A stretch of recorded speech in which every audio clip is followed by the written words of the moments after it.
related decisions. To learn more, go to www.peopleg2.com. Talent Talk centers on the topics of talent recruitment and management, leadership development, company culture, and employee engagement. These are all timely topics for CEOs, entrepreneurs, HR professionals, and business leaders. We hope that as you tune in to listen each week, whether to the live broadcast or to the podcast on iTunes or iHeartRadio, that you hear something you can take away that will help you grow and impact your career in a positive way.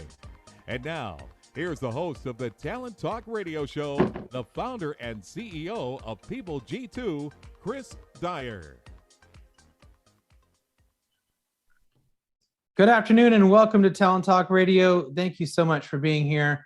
Excited as always to have two fantastic guests lined up to talk about talent, to find out what talented people are doing and thinking about, and of course, hopefully learn something. The Talent Talk really, the show is deeply ingrained in this idea that there are people that we can learn from, that there are people we can, take something that they're doing really, really well, maybe start to do it well ourselves, or be able to help an employee, or to help manage our people better. And we've been able to have some fantastic conversations over the years and been able to do that.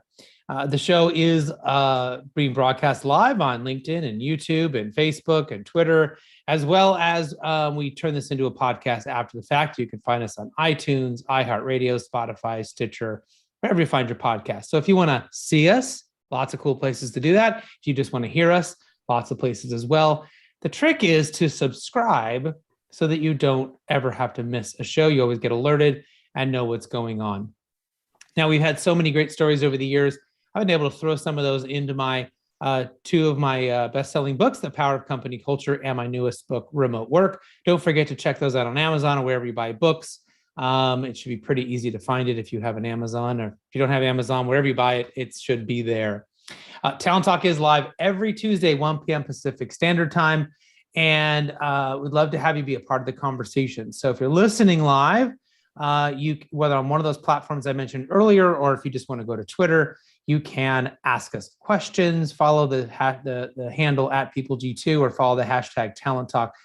My social media coordinator, Angela, is there feverishly tweeting, commenting, as well as collecting all of your comments and questions and trying to feed them into me if we can get them into the show live. Or if we can't, it's always great to keep the conversation going on all those platforms, wherever you may be.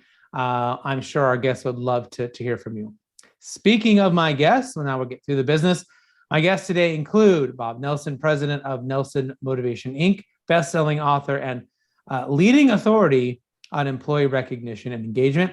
And then after the commercial break, we'll bring in Roberta Matuson, maybe said that quietly incorrectly, talent maximizer and president at Matuson Consulting. But let's go ahead and get to our first guest, Dr. Bob. Welcome to the show. Do you prefer Bob, Dr. Bob? What's the best thing for that? Whatever you want to call me works. Thanks. All Chris. right. Well, that's dangerous. So like I said, you're the president of Nelson Motivation. You're a leading authority on employee recognition and engagement. You're a Marshall Goldsmith 100 coach member, which we've had him on the show quite a few times. He's a good guy. He actually wrote the foreword to my most recent book. So glad to see you're connected with Marshall. And of course, you are a best-selling author of Work Made Fun Gets Done, an easy way to boost energy, morale, and results. Welcome to the show, sir. Thank you for having me. Well, why don't you talk a little bit about yourself? What's important for us to know? Yeah, get that book up there. What's important for us to know about you, about what you're doing, especially as it relates to, motivation, to recognition. What's the story we should know that maybe what I left out so far? Sure. Well, this is actually my 31st book. Wow. And so I've been a lot of swings at the plate, and have collectively sold about 5 million copies of my books in aggregate. This book just recently came out, and they're all, someone told me that every author's writing the same book over and over, and I kind of believe that. I think it's out of the same cut of the cloth. I wrote 25 years ago, I wrote a book, 1,001 Ways to Reward Employees, about the common sense notion of thanking people that is so easy, so powerful, yet so rarely done. in my research. And actually, I did my doctoral dissertation on that topic of why managers don't make better use of employee recognition. And book before this was 1,001 Ways to Engage Employees, of which all my books are research based. That presents the most driving factors for engaged employees, and the first was recognition, and the second is career development, and so it goes through the book. And so this latest book, Work Made Fun Gets Done, is kind of a piece of that same puzzle, and that, again, a common sense notion, having fun at work, and Right. overcoming the notion that, from that a lot of people, a lot of executives still hold, that, we pay you to work, have fun on your own time, do that on the weekend. And that was good when our weekend was really separate from our work, but for most people, the whole thing's merged. And so I don't know anyone that doesn't do emails at night or on the weekend or on vacation. I was just on vacation, and I worked from there. I actually did some broadcasts from there. And so it's a blessing and a curse, I guess. And so as we're draw from people during their own time, we need to allow them to have a little bit more fun in the work they're doing. You mentioned a lot of interesting things there that really resonated with me. I mean, first was just this common sense notion of saying thank you. And, I've noticed for my organizations and those that I've worked with, that is the simplest and best, and for any of you CEOs out there, cheapest way to deal with recognition is find and systematically create a way that it's easy and repeatable for people to, when do we say thank you? How do we say thank you? What's the right way for our organization, for our team, whatever, right? And instead of it happening, I guess, sort of accidentally, once a year, end of the year, or around things that don't matter about performance, like birthdays and years of service. There's so many organizations do recognition out of the 1940s, that are around events and anniversaries, and not around performance. So the best recognition today is around performance that makes a difference for your mutual success. So that could be career objectives, that could be core values of the organization, it could be strategic objectives. And I find as straightforward as that is, most companies don't do that. It feels too messy to them or whatnot. And so they end up doing recognition very passively on a schedule, as opposed to based on performance. And so a quick way to fix that is, as you said, just start making it a habit to thank people when they do something well. And some managers are afraid to do that because they're going to ask for more money, and maybe they will. But in my experience, most times that's not the driver. That it's in and of itself a motivator. In fact, I've spoken thousands of times around the country and around the world, and I often do a quick exercise and just say, hey, think of a time you felt valued, excited to be at work, and what happened that made you feel that way. And 99+% of the responses that come up are someone is thanked for something they did well. Maybe even they were paid to do it, but they still were thanked in addition. And often that's a comment, could be a comment in the hallway, could be an email, could be something said before the management team. But all of it tends to be very simple, intangible, no cost type things. Yeah. And that's and yet that only 12% of employees today say that they get meaningful recognition for work well done. Although 80% of managers think they're pretty good at it, by the way. Yeah. So it's kind of a knowing doing gap. We know people are important, but sometimes in our head we do it. We go, hey, Paul just knocked it out of the park again. He's my best person. We didn't say anything to Paul, but we thought it. And good thoughts not delivered mean squat. Well, I've certainly found that, saying thank you, it actually saves companies a lot of money. To your point, if you feel thanked, you feel appreciated, you're not waiting for that annual increase to somehow justify your job there, right? If you know you're liked and appreciated, you do a good job. People do it for that reason more than they do for the paycheck, right? As long as you're paying people somewhat a fair wage. Competitively, yes, right, exactly. Then it means something to be thanked. And so that part's there. But I've also noticed, even if you're not paying them, the best you can, the thanking goes a long way. And since it doesn't cost anything, why not do it? And so I would encourage anyone, as you said as well, to get in the game and to do it and to make a habit of it. Find, before you go home and, before the end of your day, think about what went well today and who was responsible and who finished a project, who delighted a customer, and just send them an email, or if they're physically, write them a note, leave it on their desk. Very simple things can go a long way to feeling valued, and that's what brings the best out of people, especially if you do that as a sustained way. That's what makes you a magnet for talent, because everyone wants to work for the manager that's good at doing those things, at thinking of the best interest of their employee, and where they're headed in their career, what do they want to do next? Are they learning now? Are they excited about their job now? And if not, doing something about it. That's where it all starts, and in many ways ends. If you do it, you're a great manager. Most employees say they only have 1 out of every 4 or 5 managers they'll have in their life they feel are a good manager.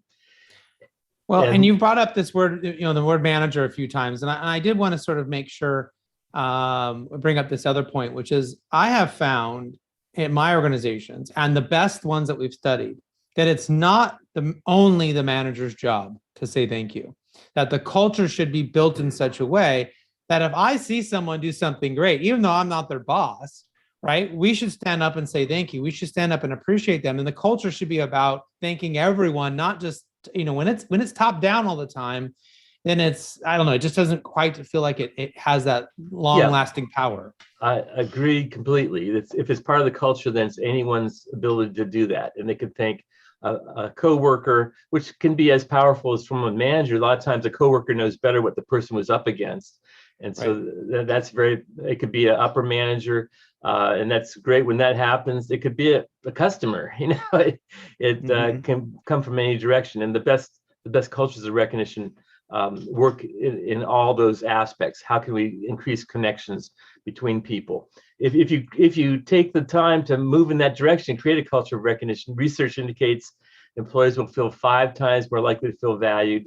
They'll be 6 times more likely to recommend the organization as a great place to work, 7 times more likely to stay working for that organization, and 11 times more committed to their job, to their manager, to the mission of the organization. Powerful results for things that, for the most part, don't cost any money and take a little time. It does take a little thought, maybe a little forethought, a little acting in the moment, or having a plan. As I said, at the end of the day or at the end of the week, to work it into your schedule with those, or for example, at the beginning of a meeting is a great place to take a moment before we get launched to talk about what's going well. I worked with ESPN, and a manager there said, whenever we start a meeting, we do the same thing. We start with 5 things that are going well. And usually it's pretty easy, but sometimes it's not because things aren't going well. But we never skip that step because it's our home room. It's our touchstone that allows us to take on the next obstacle. That's a great way to look at it, or to even on Zoom. If you got a meeting on Zoom with your people, to do a praise barrage every now and then, which is a simple activity that you don't even have to be face to face. You can do it electronically. And just say, hey, before we dig into the agenda, let's go around the group, and as I call someone's name, I like everyone else to say what they most value about working with that person. Let's start with Tony. Okay, how about Mary? How about Sally? And 5-10 minutes later, you got people who've gotten real feedback about how others see them and what they're good at in their job. That both makes them feel good, and I guarantee you, whatever they've been called out for, they will do more of, because what gets recognized gets repeated. It's a fundamental, most powerful principle of management. And building it in is so important. Having that strategy, having that place. The ESPN example is perfect, right? We have this benchmark thing that we do that we know we can rely on that, right? And what my warning, I guess, would be to leaders is that what we have also discovered over the years is that when people aren't getting this, when they aren't getting recognized, and when they aren't getting thanked, they don't come to you and say, hello, Mr. and Mrs. Leader, I'm unhappy because you're not thanking me. No, they just leave. Yes, right? yes. They go get another job. And they leave mentally first. First of all, Right. everyone's excited to start a new job and new opportunities and new people and stuff. And then over time, they get the real lay of the land, and they get cut off in a meeting, or they get someone else get credit for work they did, and then as you do that, you chip away at their self-esteem and eventually get to the point where this isn't the place for me. And then depending on the economy and timing of leaving, maybe they'll still stay longer because the commute's not bad, but they eventually, you lose them mentally first before you lose them physically. And for a lot of, younger employees, and the millennial generation makes up 2/3 of the workforce right now across America, they already start with one foot out the door. They've got their resume out there, and they get pinged if someone looks at it. So they're not going to be committed until you show you're committed to them. The average tenure of a millennial is 18 months.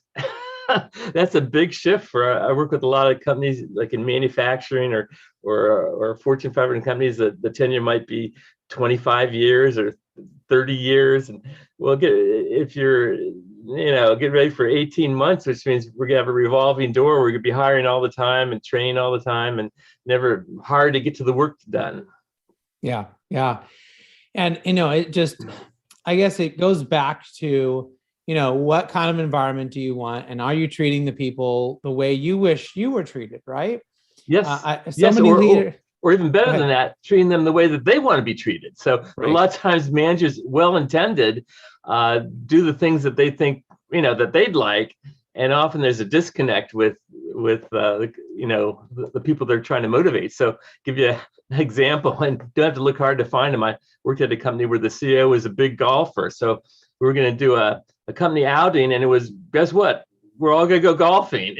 And for him, it's another day on the links. For everyone else, they're going, I don't have the clothes to wear. I'm going to look silly. I can't golf, and it's a miserable time.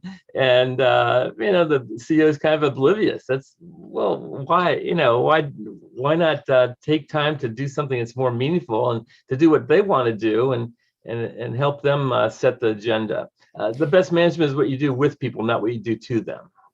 Yeah, I think if you as a leader know, like, hey, we need to get together, first thing you do is say, hey, who would like to plan this, right? Let somebody raise their hand and say, oh, that sounds like awesome. I'd love planning things like this. Great. A couple people get together. You guys decide what we're going to do. Figure out what everybody wants.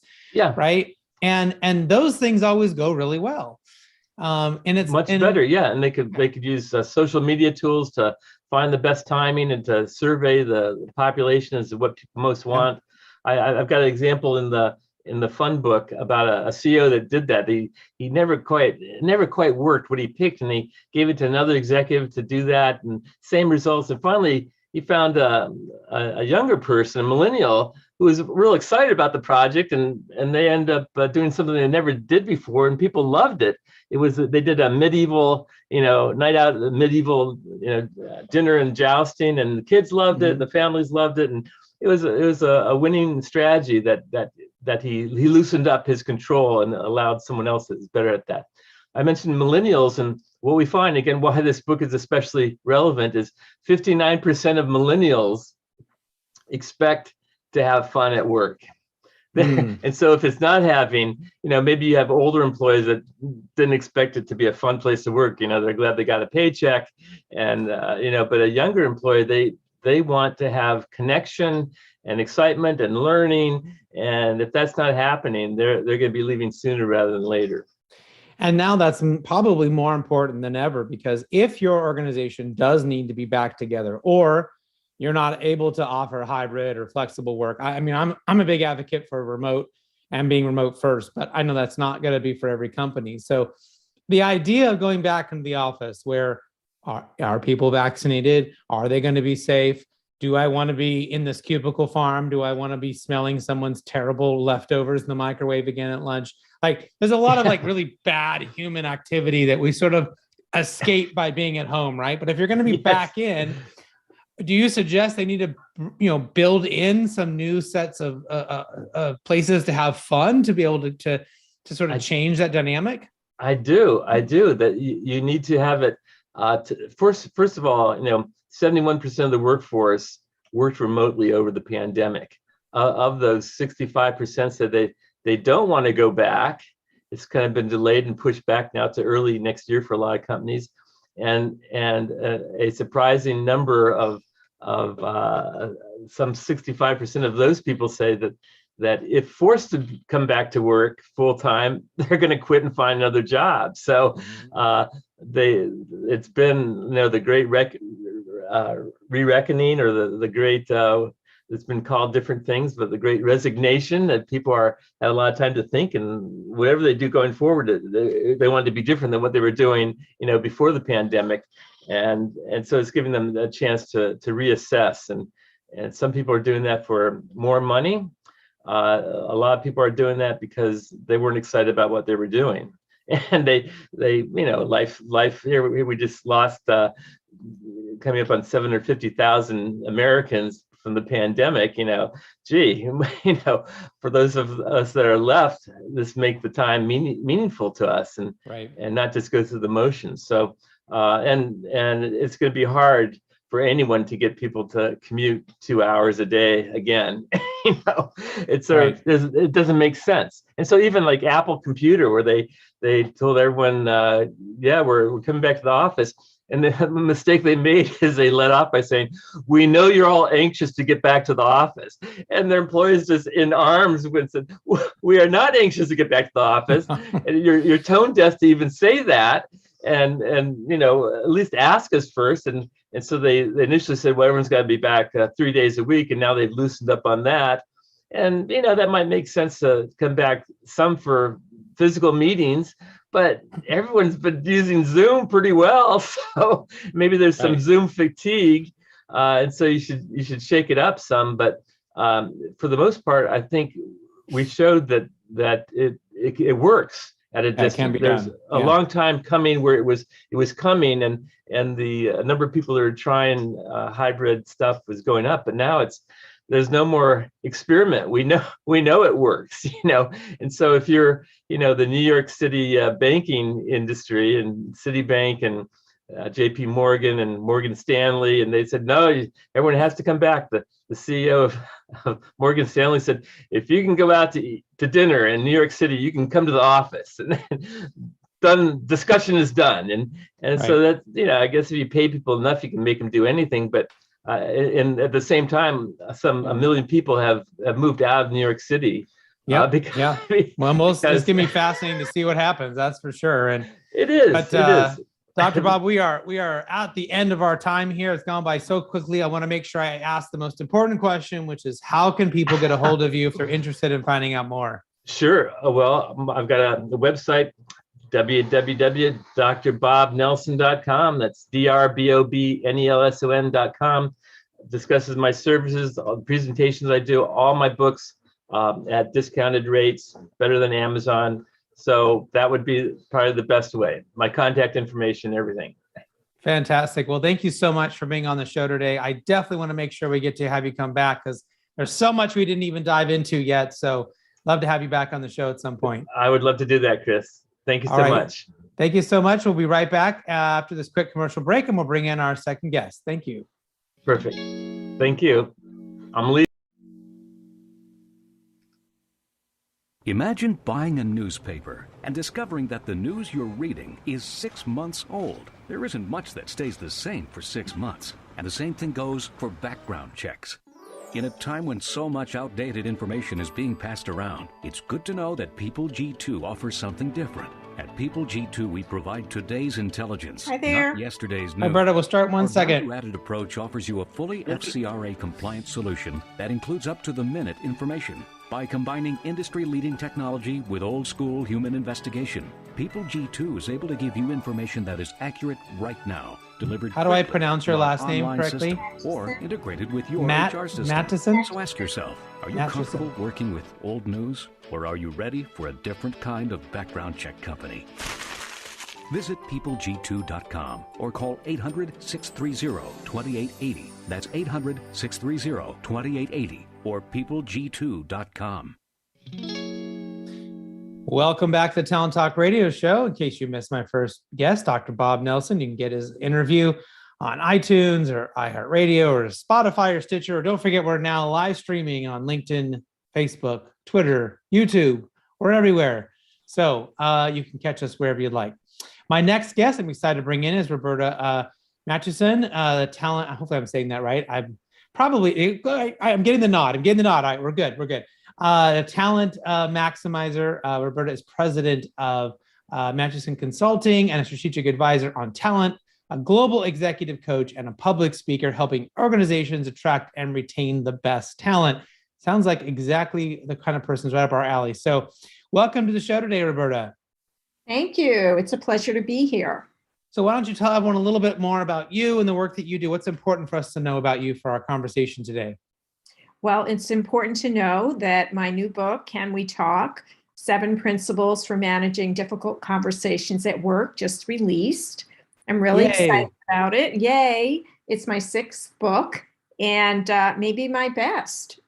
Wow. Well, hopefully every book gets better. I mean, I know my second book, I felt, like I did even a better job than my first. You kind of learn as you go along, but congratulations. I know what a sweet moment that is when it's finally out and now you don't have to worry about it anymore. You have to worry about new things, but that is done, right? It's off your mind. So, well, as you probably know, since you've written books, now comes the fun part, right? Getting the word out. And I find that to be, for me, a lot more fun than the writing. So, yeah. Well, why don't you tell us, about your 7 principles for managing difficult conversations? I know that was something I was really fascinated to talk to you about, and having difficult conversations with people, whether that's important things, or maybe that's with difficult people, or maybe that's about important topics. But I find successful leaders, successful organizations seem to know how to get in there and talk about that stuff that's uncomfortable, right? And those that are struggling or have a revolving door of talent, it's like they never talk about anything important. It's always the top layer stuff. So how do we get into this, really dealing with difficult conversations? Well, I think the more comfortable we get with how to have a difficult conversation, the more apt we are to start having those conversations rather than ignoring them, which is why a number of companies have been bringing me in to teach their employees the principles. How do you structure a conversation like this? How do you start the conversation? How do you keep it going? How do you know when it's over? I mean, there's a lot to unpack. And so I find that what typically happens is, and you alluded to this just a minute or two ago, is that we say nothing because we don't know what to say. And we hope and we pray that it's just going to go away, right? The problem's going to go away, and rarely does it. Right. It doesn't. In fact, I think it gets worse, right? I mean, absolutely. It's like the leaky faucet, right? I mean, eventually it's going to it gets bigger and it gets bigger, and your house can be underwater if you never fix it. So,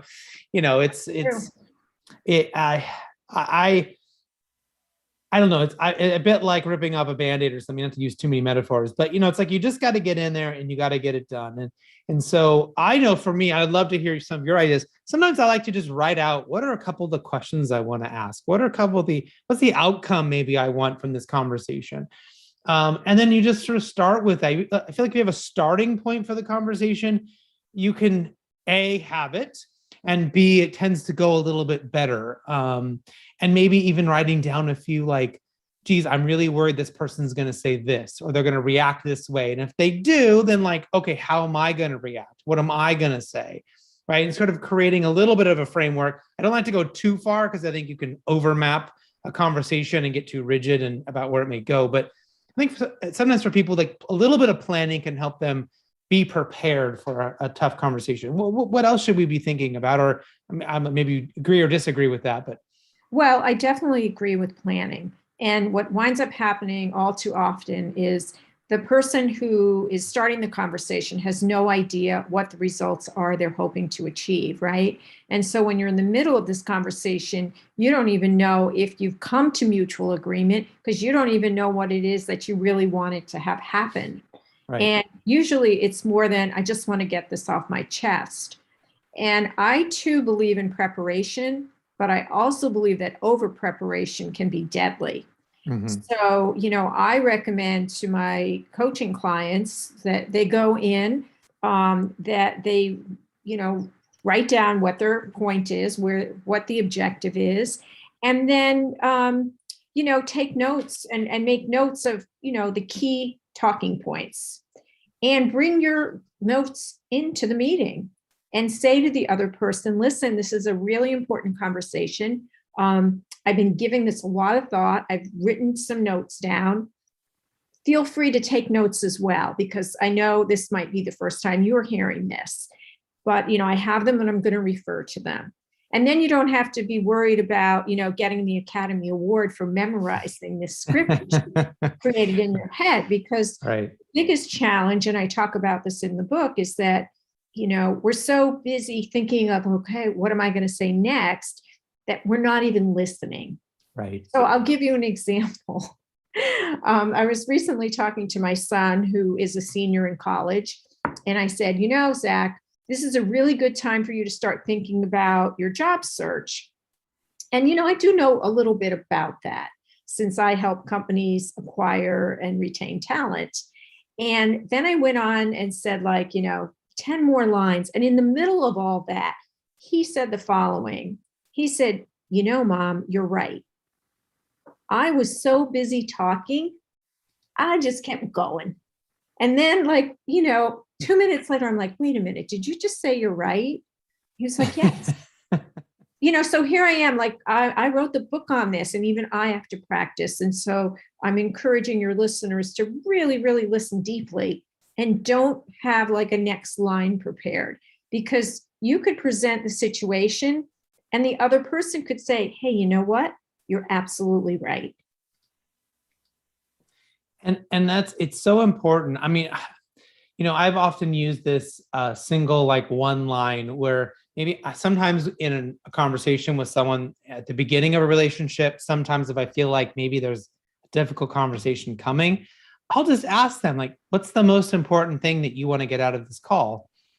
And I'm always shocked. Sometimes they're like, well, you need to know that I'm upset about blah, blah, blah, blah, blah. Okay, clearly that, or I just need you to know, to tell me what to do on this thing and I'm good.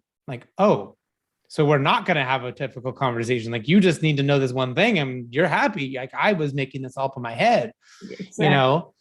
And so are there other signs that maybe people ought to be looking for that might cue them to, there might be a difficult conversation coming their way, that maybe they get ready for it? Sure. If they have a boss who's very open and is constantly in touch with them, and then all of a sudden they don't hear from them for days, weeks, and then they'll text their boss, and their boss isn't very responsive, and they'll say to their coworker, hey, have you noticed our boss isn't very responsive these days? And they're like, no, she gets back to me right away. And Right. that's probably because your boss has something that she wants to tell you, and she's not quite sure how to do it, or she's avoiding you until she figures it out. So that is definitely a sign that a conversation might be coming your way. Right. Yeah. Suddenly a change in behavior that's not explained. Your boss isn't not ill or not having something, that would explain it.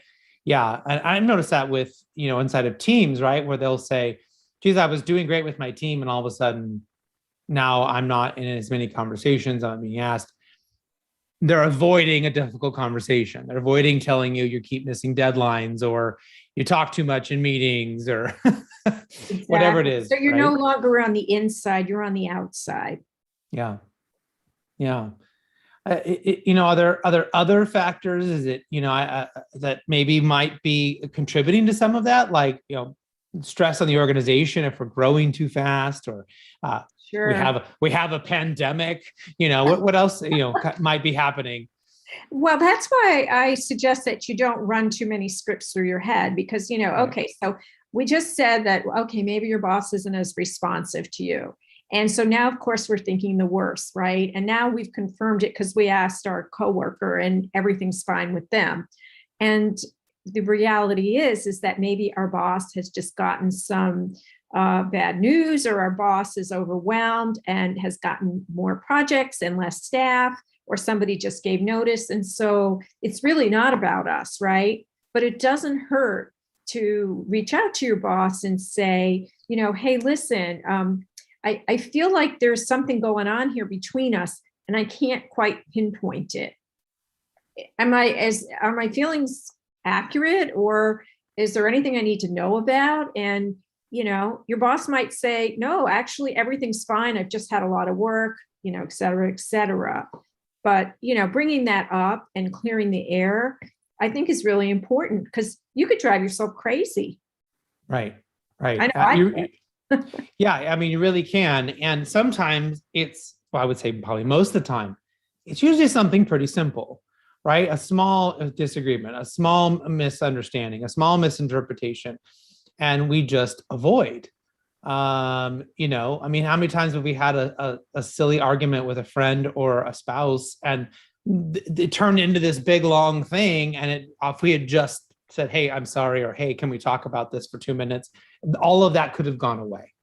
Right. But then they make one little mistake, like, putting the fork in the wrong slot in the drawer, and all of a sudden we let loose. Right. It's World War III, and you're like, this just a fork, and you're like, anyone who's married knows it's never just about the fork. No, it's never about the fork. But at work, it don't seem to have quite that clarity, right? It seems like it's shouldn't be that way, and yet it is. Have you seen some of this change as there's been more remote work over the last year and a half? Yes, I think there's a lot of unsaid conversations, and I think we're going to see a lot of explosions when people do eventually get back into the office, because, at that point, we're just going to let it rip. Right.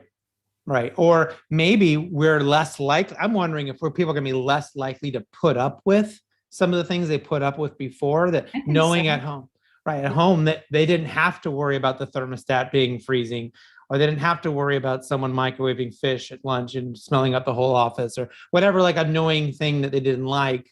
Are they going to be more likely to get upset? Now, upset to what you're talking about, is there a difficult conversation to have? Maybe passive aggressively not mentioning it, but then it might be an explosion later on. Yes. That would be fascinating to see what's going to end up happening. Yes. But in any case, I mean, look, there's just, the studies have been done, and they're very, very consistent, that all of these unsaid conversations are costing companies millions, if not billions of dollars, because, you and I are spending our energy like, oh my gosh, right? We're not doing our work because we're so mad about what Bob just did.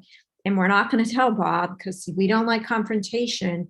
And then, Bob wants us to do something and we're not going to do it because he just ticked us off. And so rather than just getting everything out on the table and talking through some things that need to be said, we're just stuffing them away, right? Right.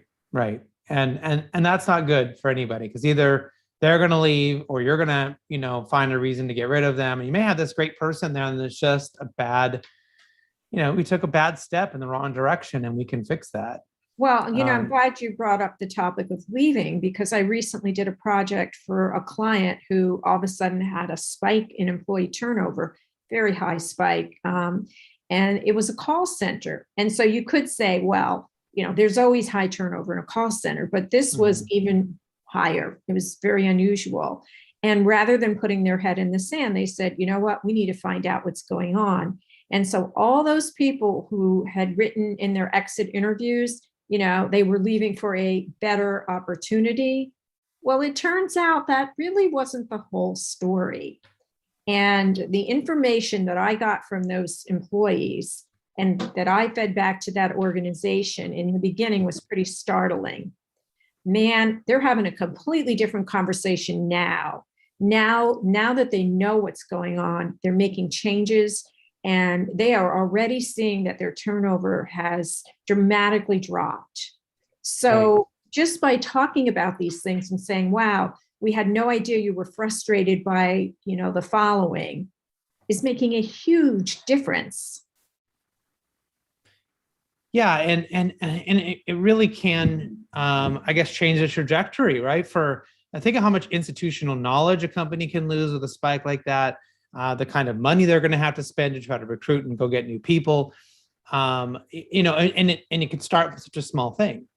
Yes.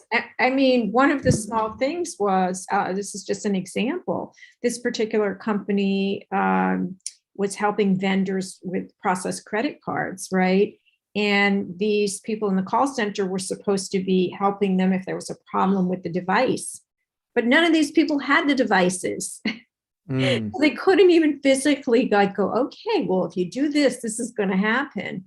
And these, if you know anyone in customer service, they go into these roles because they want to be helpful, not because they want to feel, like inadequate. And many of these people were just frustrated. They could not help the client. So they left. Yeah. And that's often the reverse of that, right? Is when we can show employees how their work did help someone, did help the client, did help a fellow employee. It's an incredible way to help, I guess, create goodwill amongst the organization, to help them feel thanked and appreciated, but to know that, like, hey, sometimes you got to put up with a mound of crap to get to the good thing in the end, right? And I think organizations forget to share the good thing that happened, the good outcome from all of that hard work, from some of that misery, from some of those difficult conversations, right? Absolutely. So, one of the things that I think we forget about in difficult conversations and employees is that all the books and the consultants and it's like there's always a magic, wand, or there's always this magical thing that can happen and you can make that relationship better. But honestly, I think sometimes that's not the case, right? Sometimes we do need to break up with that friend or that employee. And if they cannot change, if we cannot find that agreement, then we need to move on from them because they don't represent what's important, to our lives or to our organization. So how do we go about that? And what are your thoughts on that? Well, I completely agree. I mean, I've learned over the years that you can't want more for someone than they want for themselves. Mm-hmm. And so in Can We Talk, I give a number of scenarios on how to have those conversations around, hey, it looks like we're going to be parting ways here. And I'm a huge proponent of doing it in a very respectful way, regardless of what went down before this conversation. And in doing so, you'd be surprised. I mean, I've had people many times actually thank me on the way out, So this isn't one of those zero-sum games where, well, if you win, I lose, And I always say to my clients, I'm like, look, if you can what is the goal here, right? The goal is to transition someone out of the organization. So why do you care whether you fire them or they quit? So if you're in this conversation and you have an opportunity to give them a chance to resign, why not, right? They get to go home. They get to tell their family, oh, I just quit my job. There's no embarrassment. You have the person off the payroll. You don't have to deal with them. It's like a win-win-win. But all too often I see managers, they're like, I'm going to prove like you didn't do your job. I'm going to nail you. And then it becomes explosive. And usually what follows that very often is a lawsuit, right? Because I'm going to prove you shouldn't have fired me. So Right. I'm of the mindset, like, let's see if we can just part friends. And even if it's not friends, it's just, hey, this isn't working for you. It's not working for us. Right. And you do it right away. To your point, if you're going to try to watch them and find something, you're going to spend months trying to find that perfect moment. Oh, I got you. Right. That's a bit, there's just a blend the lines of like, are you trying to get rid of them? Are you bullying them? Are you singling them out? And then that, to your point, can lead to other outcomes like lawsuits and things like that, where there's a pattern of behavior that didn't make any sense. Right. And that's why it's so important to be clear on your objectives. So when you're having a difficult conversation about a performance situation, is your objective to help that person, improve? Or are you really going through the steps to exit them out of the organization? Because that's a very different conversation. Right. Now, earlier you said we can't want more for someone than what they want for themselves. And often it's hard for us to even go to them and say, this is what you need to do. This is what you should do. The best ideas that people can hear or digest are the ones they think they thought of themselves often, right? Where they think it's their idea, and suddenly they're willing to do it. So that kind of puts us as leaders in this position of influencing, right? As opposed to telling or preaching or demanding. So what are some of the techniques that you might suggest we think about if we want to better influence people in a positive way? Well, we always have to think about, why would that person comply with our request? What's in their best interest? I mean, if they did something in a certain way, would that allow them to end their workday early and make it to their kid's softball game? I mean, that would be a motivator, right? Would that allow them to be considered for the next promotion? Hey, that would motivate me. So, everyone's different. And if we think about what is it that if I can help them improve in this area and they can get this and whatever this is, then they'll be that much better off, and including that in your conversation. Yeah. And that can be, like I said, we're sort of asking people to think about, and we're getting them to stretch where they think their minds can go. It's so much better than just, I guess, demanding. I mean, I think about some of my best bosses, right? They were nudging me and pushing me gently to think about doing good things. And my worst bosses were just, don't do this, don't do that. You have to do this, you have to do that. It was so rigid. It was so black and white, right?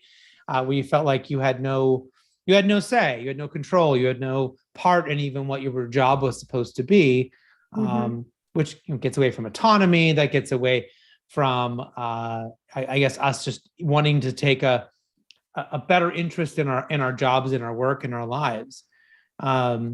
I guess, what about the opposite, right? What happens if we're now find ourselves in more of the explosive conversation category? Or I want to go back for a moment, because this conversation reminded me of a time when I really had to influence an employee.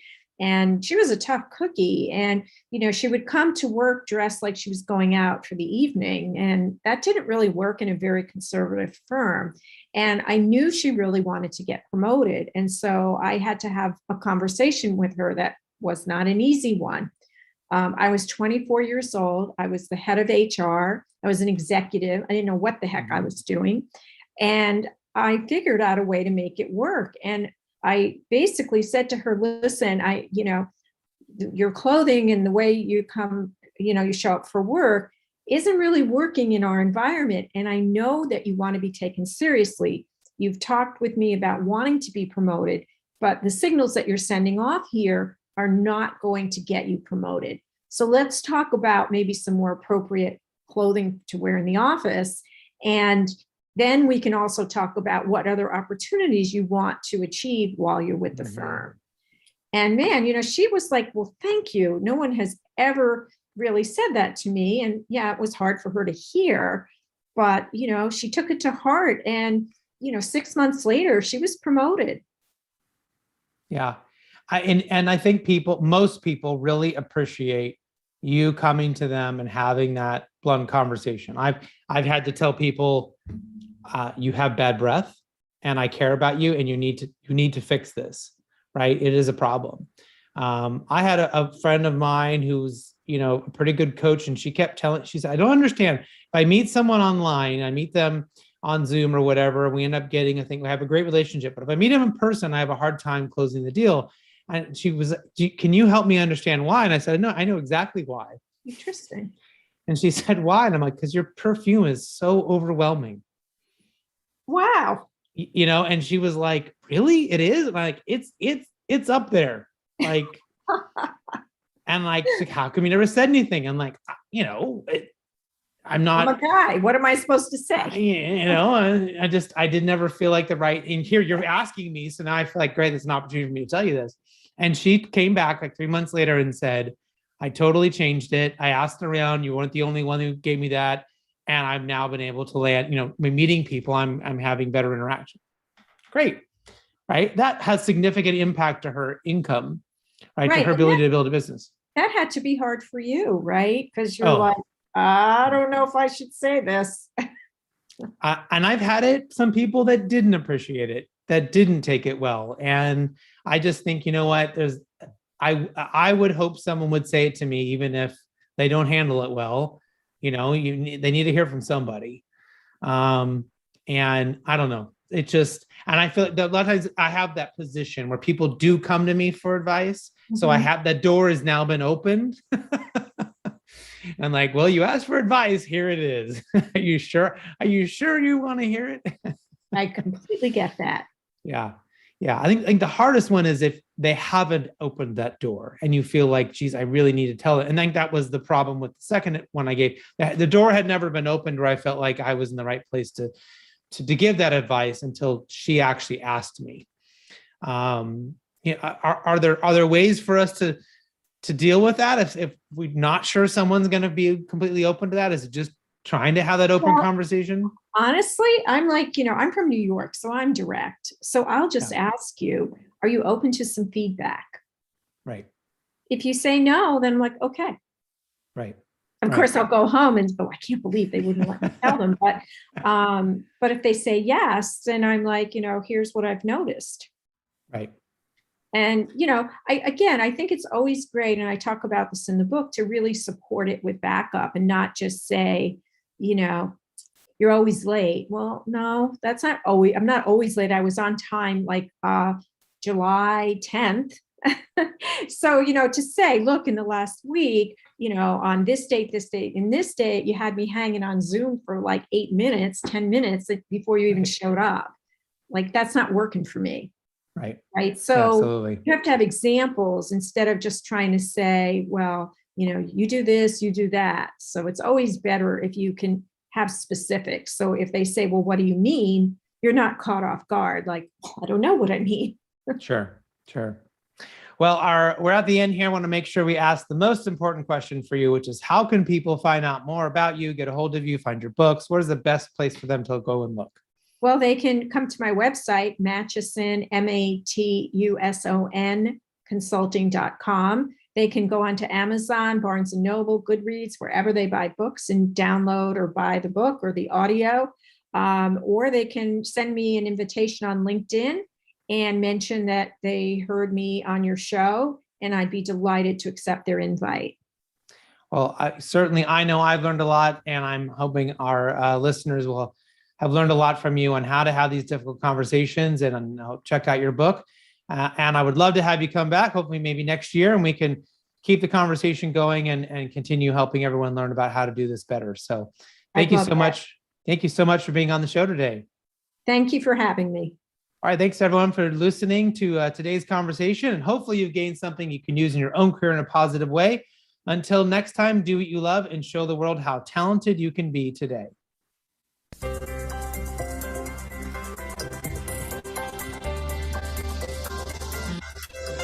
Thank you. Great job. Talent Talk Radio brought to you. How was your show with Bob?